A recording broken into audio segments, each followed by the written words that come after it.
Good morning guys. Ngayong araw ang magiging menu natin for lunch,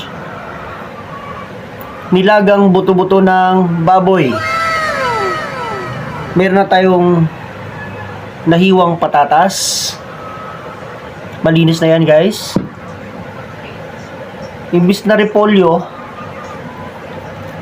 maglalagay tayo ng pechay. Isang pechay bagyo at saka yung native. Ayan guys. Parang pechay yan guys. Maglalagay tayo ng pamen. Pamintang buo.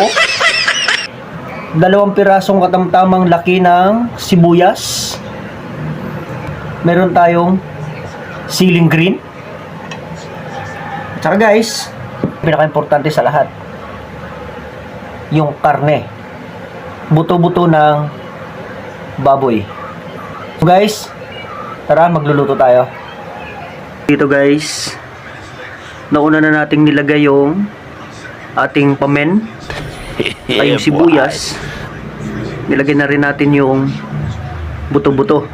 Hindi na natin ginisa guys kasi yun nga hanggat maaari umiiwas na tayo sa mga mamantikang pagkain. Tapos andyan na rin yung sabaw natin. Wala kasi tayong tinatawag na stock. So as in sabaw lang talaga yan guys. Criminal water.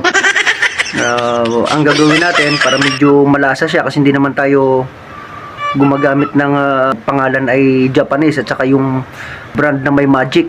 Ang gagawin natin, pakuluin lang natin ng dahan-dahan hanggang sa lumabas yung lasa. Okay guys, pag kumulo yan mamaya guys, bawasan na natin ang apoy hanggang sa unti-unti lumambot. And guys, takpan lang natin.